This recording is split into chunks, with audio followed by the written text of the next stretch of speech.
Hi hi hi. Xin chào các bạn, lại là Noah đây. Mình đang có mặt tại sảnh T2 của sân bay quốc tế Nội Bài và mình đang chuẩn bị sẵn sàng để tới hành trình đi Thái Lan của mình. Hy vọng là chúng ta sẽ cùng trải nghiệm những điều rất thú vị ở hành trình sắp tới. Và bây giờ mình sẽ bắt đầu hành trình thôi. Ok.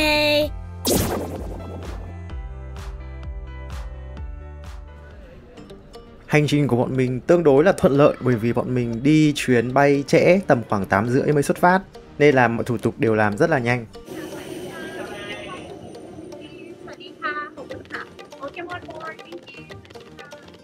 Bọn mình bay của Thái Smile.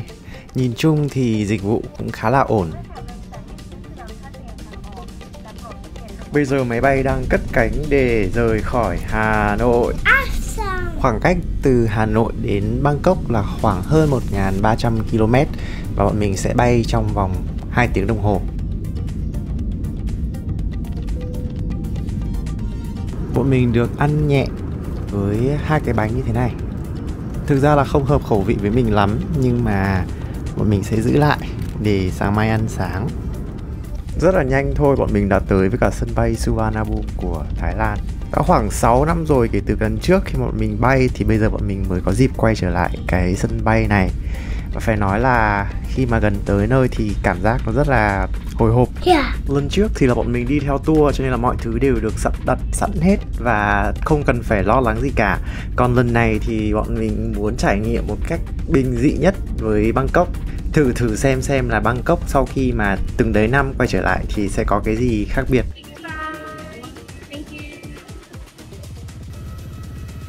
Trời thì khá là nóng nhá, mặc dù bây giờ là 10 rưỡi rồi. Bây giờ thì mình sẽ lên xe trung chuyển để đi vào trong sân bay. Đây là chính là cái máy bay mà bọn mình vừa mới xuống này. Vì múi giờ của Thái Lan và Việt Nam giống nhau, đều là GMT+7. Thế cho nên là bọn mình không cần phải đổi giờ sang giờ gì khác nữa. Wow, lâu lắm rồi thì mình mới quay trở lại Thái Lan và có dịp để đến sân bay này. Dịch dã cũng là một phần đóng góp trong cái việc mà làm chậm lại cái quá trình du lịch của rất là nhiều người. Bây giờ thì mình sẽ đi theo cái hướng immigration để vào làm thủ tục nhập cảnh. A few moments later. Và mình đã vừa làm xong thủ tục rồi, thủ tục ở đây làm thì rất là nhanh. Bây giờ mình sẽ đi lấy đồ. Từ cái bảng này thì mình sẽ nhìn ra được cái đồ của mình đang ở cái băng chuyền nào. Và băng chuyền của mình là băng chuyền số 9. Mình sẽ chờ và lấy cái đồ của mình. Đồ của mình thì chỉ có mỗi một cái vali nhỏ thôi. Rồi, bây giờ thì mình sẽ đi ra. Cho ai mới đi lần đầu thì khi đi ra thì mình sẽ hướng theo cái chữ Exit để có thể đi ra được. Nhìn chung thì mình thấy là du khách quay trở lại Thái Lan đã khá là đông rồi. Phải nói rằng là họ đang thu hút được khách du lịch rất là tốt. Mình nghĩ có nhiều điểm để chúng ta học hỏi từ người Thái về cách làm du lịch để có thể thu hút được nhiều khách tới Việt Nam hơn. Ví dụ như cách mà họ làm cái thủ tục xuất nhập cảnh chẳng hạn thì rất là đơn giản. Bây giờ mình sẽ đi ra khỏi cái khu này và đi tìm cái quầy Klook vì bọn mình muốn lấy cái SIM.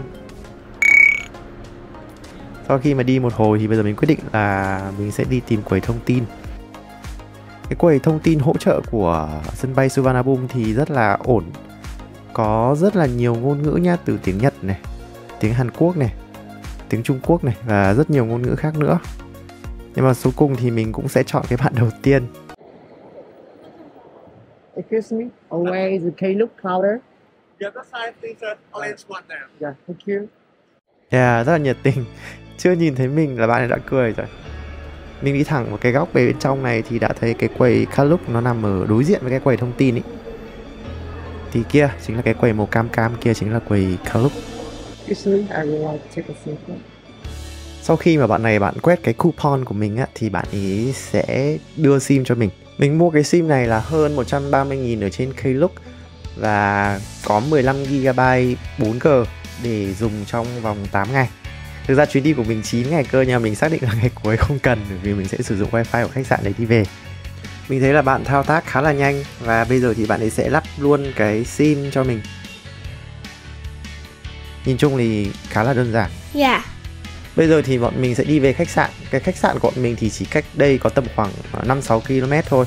Mình cố tình book một khách sạn gần và khá là rẻ để chỉ ở qua đêm nay thôi, hôm sau mình sẽ vào Bangkok. Tuy nhiên thì sau khi mà một vài lần bắt bọt không thành công thì bọn mình quyết định là sẽ đi taxi điện. Bọn mình có hỏi cái chị taxi điện thì tầm khoảng 5-6 km như thế thì sẽ có cái giá là tầm 200 đến 300 baht. Where you from? Vietnam. Vietnam. Okay. Thank you. We would like to go to hotel. Yeah. I checking hotel now. Yes. Can Pinnacle, right? Yes. Cái chú này thì có vẻ là không biết rõ đường lắm, nên là chú ấy phải tra Google Maps để xem đường đến là ở đâu. Yeah, airport, huh? Yes. Vì là xe điện nên là chạy khá là êm. Cái chú này thì cũng tương đối là nhiệt tình. Đây chính là bên ngoài của sân bay Suvarnabhumi. Bây giờ thì không phải lo tắc đường bởi vì 11 giờ hơn rồi. Và xe thì phóng rất là nhanh. Chỉ có một cái nhược điểm nho nhỏ là bởi vì bọn mình không để ý kỹ, cho nên là cái chuyến đi này rốt cuộc cuối cùng là hết 400 baht.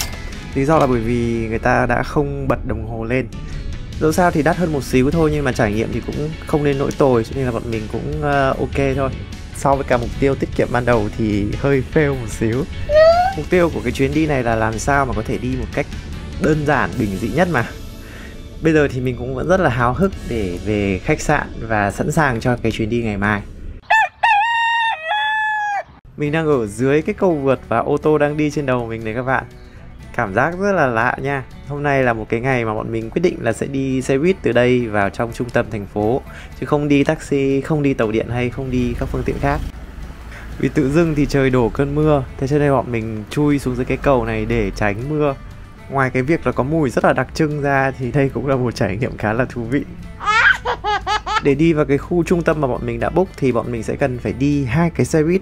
Xe đầu tiên sẽ là xe 1013AC và xe thứ hai nữa sẽ là xe 11AC. Mình thì cũng không biết cái chữ AC là gì, cho nên là thôi cứ đi đã. Sau một hồi quốc bộ thì bọn mình chờ xe 1013AC ở đây. Và xe buýt ở bên Thái thì là phải vẫy mọi người mới dừng lại nhé. Mình đã có rất là nhiều xe đi qua vì mà mình không biết, cho nên là cứ để xe đi qua thôi. Khu vực này thì là khá là gần là sân bay ấy. Cứ khoảng 5-10 phút gì đấy thì bọn mình lại nhìn thấy một cái máy bay bay qua. Ở đây giống như kiểu là cái đường Quang Trung ở trong Sài Gòn, rất dễ có thể nhìn thấy được máy bay. Bọn mình vừa xuống khỏi cái xe 1013, bọn mình bị đi nhầm xe. Sau cùng thì mình mới lên được cái xe chính xác này các bạn. Xe này là xe 1013AC. Còn xe lúc nãy bọn mình lên là xe chỉ có chữ 1013 thôi. Like to go here. Buban Seri Onuk. We want to go here.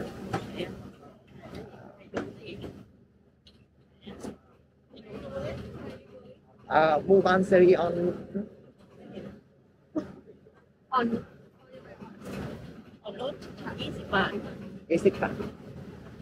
Khop khun krab.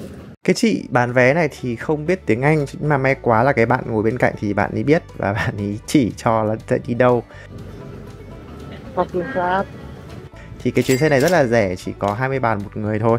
Thực ra thì cần phải phân biệt là có hai loại xe, một xe là 1013 và một cái là xe 1013AC. Và lúc nãy thì mình đã nhầm lên xe 1013 và người ta phải mô tả cho mình là cái xe có cái AC ấy thì nó sẽ dài, nó rộng, nó to hơn.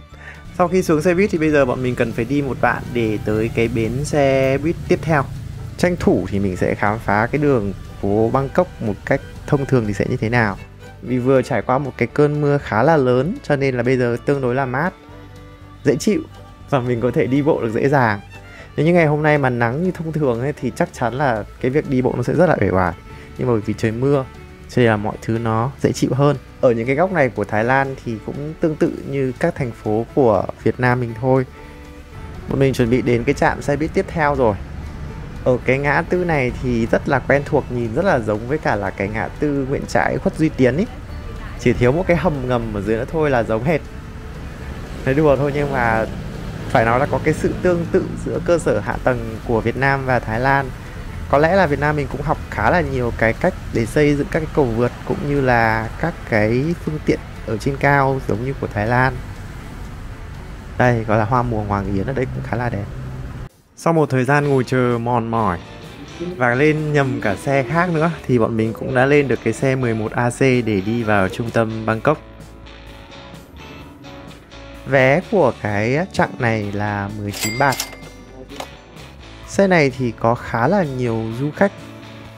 Và càng đi sâu vào phía trung tâm ấy thì lại càng có nhiều khách nước ngoài lên trên xe. Cái cảm giác đi xe buýt ở Thái Lan cũng khá là lạ. Lần trước thì mình hoàn toàn không hề đi phương tiện công cộng của Thái, cho nên là lần này nó có một cái cảm giác rất là khác. Wow, sau một thời gian rất là dài thì bây giờ bọn mình đã đến gần với cả cái khu mà bọn mình sẽ ở.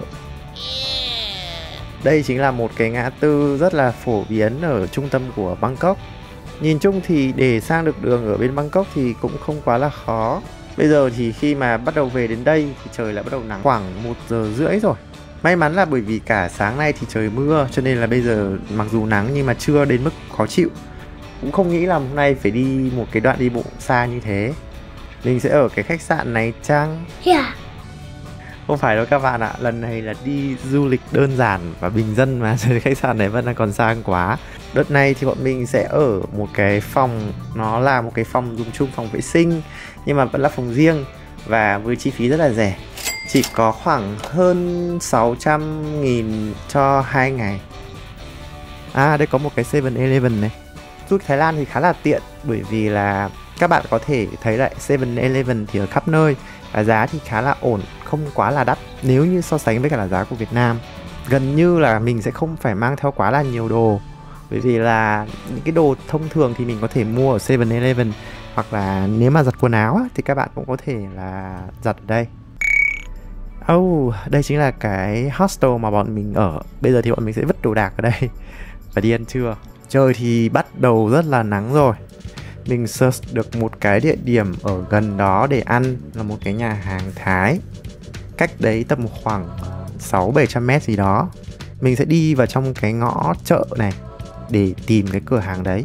Nếu mà chỉ nhìn hình thôi thì nhiều khi chúng ta sẽ nghĩ rằng đây là một cái góc đường của Hà Nội này, hoặc là ở Sài Gòn này, vì trông rất là thân quen. Đấy, những cái cột dây điện cũng vẫn rất là nhằng nhịt. Nhưng mà khi mà nhìn thấy là người ta đi ở bên tay trái thì chúng ta sẽ biết ngay đây là Thái Lan. Có một cái điểm là mặc dù mình sang Thái nhưng mà mình cảm thấy rất là an toàn và thoải mái. Cũng có thể một phần là bởi vì con người Thái Lan rất là thân thiện, hoặc cái thứ hai nữa là cái chi phí ở đây không quá là khác biệt, thậm chí có phần là rẻ hơn nếu như mà mình ở Việt Nam. Cho nên là mình không có cảm giác sợ hay là ngại ngần gì như là đi một số cái nơi khác. Thì đấy là một cái điểm cộng rất là lớn cho ngành du lịch của Thái Lan. Ngày hôm qua thì mất một chút xíu tiền với cả taxi thôi, nhưng mà nhìn chung thì mọi thứ cũng vẫn khá là ổn. Đây, bây giờ thì mình sẽ phải đi tiếp vào cái hẻm này. Thật sự phải nói rằng rất là giống với cả là Việt Nam. Thường thì mọi người đi sang bên này thì sẽ chỉ tập trung đi tham quan các cái khu du lịch thôi. Mà ở các cái khu du lịch thì nó sẽ hơi khác với cả cái đời sống thường ngày của người dân Thái một chút xíu. Cho nên là để biết được là người Thái thông thường thì họ sống như thế nào ấy, thì có thể là chúng ta cần phải đi vào những cái khu như thế này. Theo Google Maps thì bây giờ đang rất là gần với cả là cái cửa hàng mà bọn mình sẽ đến ăn rồi. Có vẻ như là nó sẽ ở cuối cái hẻm này. Hẻm này nó cũng nhỏ như ở trên phố cổ ấy. Ồ, hình như là họ đã đóng cửa rồi. Thôi thì bây giờ có cái cửa hàng nào, cái quán nào còn mở thì bọn mình sẽ ăn. Không kể nó là bán cái gì vậy, vì giờ thực sự rất là đói rồi. Ê, có cái quán này hình như vẫn đang mở này. Đây cái quán này. Bước vào bên trong thì bọn mình tra Google mới phát hiện ra đây là một cửa hàng Việt Nam, bán đồ ăn của Việt Nam.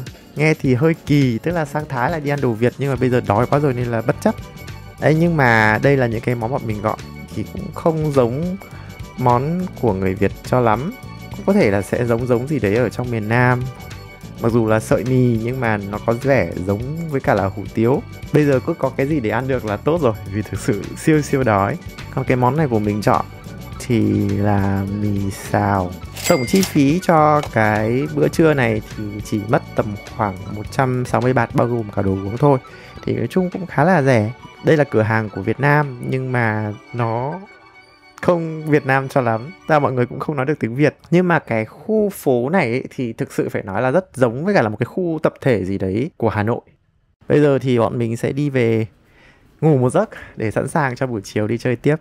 2 hours later. Bây giờ là 5:30 chiều và bọn mình quyết định tiếp tục hành trình đi khám phá Bangkok.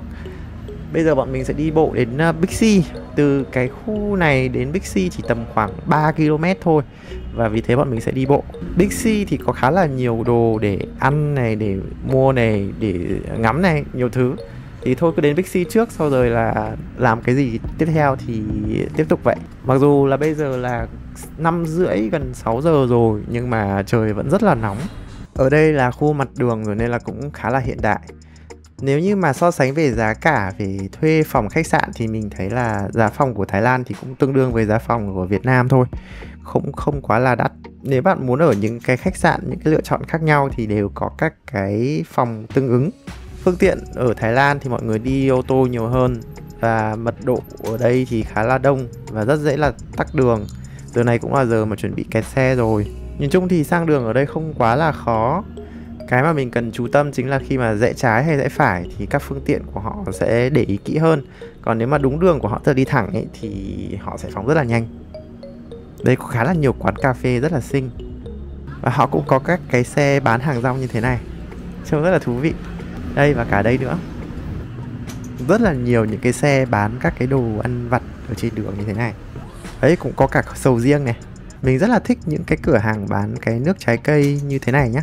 Ở trên đường thì cũng có khá là nhiều luôn. Phải nói đúng là Thái Lan là thiên đường ẩm thực, đường phố. Càng đến gần Big C hơn thì sẽ thấy là lượng khách du lịch càng nhiều. Có một cái điểm mà mình nghĩ là có thể sẽ khiến cho Bangkok đẹp hơn, đấy chính là ngầm hóa các cái đường dây điện này. Còn nói chung nhìn cái phố xá như thế này thì khá là đẹp rồi. Cái khu chợ này cũng thú vị, có rất là nhiều quầy bán đồ ăn. Giá cả ở đây thì không quá là rẻ đâu. Giá thông thường thì sẽ tầm khoảng hơn 200 baht cho một món gì đấy ở đây. Còn mình đã có kinh nghiệm đi một vài lần rồi cho nên là sẽ không ăn ở đây, mà mình sẽ chờ tới tận Big C cơ.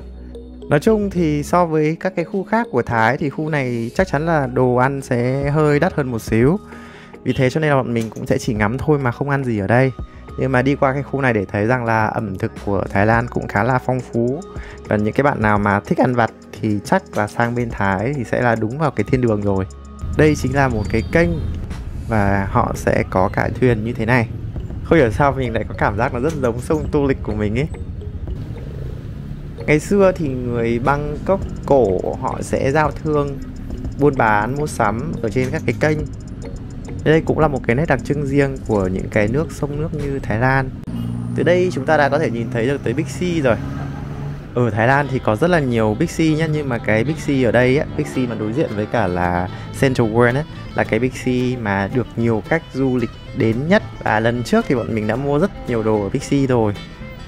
Bây giờ chỉ cần qua cái cầu vượt này thôi thì bọn mình sẽ tới với cả là Big C. Khu này thì lúc nào mình cũng thấy rất là đông. Thời gian trôi qua siêu nhanh luôn. 6 năm trước là mình cũng đang tha thẩn đi bộ ở đây này. Đây chính là cổng chính của Big C Ratchadamri. Tầng 1 sẽ là các cái shop. Ở đây cũng có cả Watson. Bạn nào muốn mua mỹ phẩm thì cũng có thể vào đây. Tuy nhiên thì bọn mình sẽ chỉ ngó qua thôi. Và mục tiêu ngày hôm nay thì là một là đi xem là sầu riêng xem có rẻ hay chưa. Vì nghe đồn là sầu riêng ở Big C vào cuối ngày thì sẽ rẻ. Và cái thứ hai nữa là bọn mình sẽ ăn tối ở đây. Bây giờ thì mình sẽ lượn qua cái khu này một xíu, với mục tiêu chính là xem là sầu riêng giá nó rẻ chưa. Tất nhiên là đi qua đây thì nó khá là cám dỗ nhé, bởi vì có rất là nhiều thứ có thể ăn được. Thế nhưng mà rút kinh nghiệm lần trước thì bọn mình cũng sẽ không mua gì cả, bởi vì là lần trước bọn mình đã cạn ví ở đây rồi. Đây, kia rồi, đây chính là sầu riêng. Đây là sầu riêng và xoài. Tuy nhiên thì nhìn giá mà sầu riêng bóc sẵn ở trong này thì vẫn chưa rẻ lắm. Đâu đấy cũng phải hơn 1.000 baht. Nói chung chưa phải là lúc để ăn. Bây giờ mình sẽ đi lên trên nữa, lên trên cái tầng trên nữa, để đến với cả là cái khu food park. Đây chính là cái khu food park của Big C, là cái khu mà có rất là nhiều những cái đồ ăn và khách du lịch ở đây rất là nhiều. Và đến đây là bạn bắt đầu có thể nghe thấy tiếng Việt rồi nhá. Mình đã nghe thấy rất là nhiều cô chú người Việt của mình ở đây. Cái food park này sẽ mở từ 9 giờ sáng tới tận 9 giờ tối. Để ăn được ở đây thì mình sẽ mua thẻ. Tuy nhiên thì cái khu bán thẻ ở đây thì họ đang ngừng làm việc rồi, và mình sẽ cần phải đi vào trong. Bây giờ thì mình sẽ đứng xếp hàng ở trong để mà lấy thẻ. Tùy theo cái số tiền mà bạn muốn ăn á, thì bạn có thể đổi cái mức khác nhau. Đây là cái thẻ này, mình sử dụng 200 baht thôi. Ở Big C thì mình sẽ dùng cái e-card này để mà có thể sử dụng được để mua các cái đồ ăn. Bây giờ thì bọn mình sẽ chọn đồ ăn để ăn. Đây có khá là nhiều món để chọn. Mình sẽ chỉ cho họ cái món mà mình muốn ăn, và sau đó thì họ sẽ quẹt cái thẻ của mình. Lúc đấy mình sẽ chờ một lúc và mình sẽ lấy được cái món ăn của mình thôi. Người ta không phải trả tiền lại cho mình một cách lỉnh kỉnh, mà người ta chỉ có việc mỗi quẹt thẻ thôi. Đây có khá là nhiều món và mình có thể tranh thủ chọn những cái món nào mà mình thích. Giá thì cũng khá là ổn thôi. Nói chung thì ở đây có khá là nhiều lựa chọn và cũng phù hợp với là khẩu vị của người Việt của mình. Nên là lần trước khi bọn mình đi tour ấy thì tour họ sẽ có một cái ngày ở đây để ở Bixi này và cũng ăn ở đây. Sau khi mà các bạn gọi đồ xong thì có khu này để các bạn sẽ lấy thìa và dĩa để tự phục vụ này. Cùng thì bọn mình gọi được các cái món như sau này: sâm tằm với cả là tôm sống, còn cơm rang và một cái bát canh cũng có vẻ hơi cay cay này nữa. Tổng cộng thì mất chỉ có khoảng 180 baht thôi, tức là tầm 125.000. Trong cái sâm tằm này thì có cả là tôm sống, cho nên là bạn nào mà không ăn quen thì có thể chọn món khác. Nhưng mà mình thì đã từng ăn rồi và bụng dạ cũng không bị làm sao cả. Và mình gọi thêm một cái nước cam này nữa. Cái chai nước cam này là 35 baht. Sau khi ăn xong thì bây giờ bọn mình sẽ bắt tiếp xe buýt để đi tới Chinatown, phố của người Hoa. Từ đây đến khu Chinatown thì chỉ cần đi một chuyến thôi. Và đây chính là cái xe buýt này. Một cái rất là hay của người Thái đó là khi mà đi xe buýt ấy, thì họ sẽ có một cái ống để đựng tiền xu để khỏi bị rơi ấy. Với những cái xe mà có điều hòa như thế này thì ứng với cả là một cái mốc mà các bạn cần đi thì họ sẽ tính số tiền cho bạn khác nhau. Mình đi cái chuyến này là hết 15 baht. Đây là cái bảng giá vé của họ này. Trên xe hiện nay thì mình thấy có cả một số bạn người Việt nữa.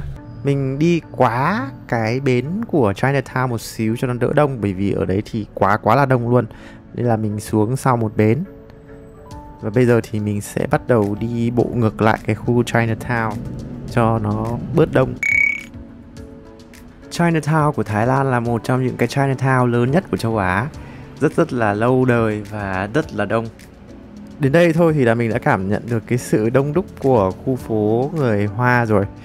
Thường thì đi tới một cái khu trung tâm lớn nào của Đông Nam Á ấy, thì thường sẽ có những cái khu Chinatown như thế này. Và Chinatown của Thái Lan là một trong những cái khu lớn nhất.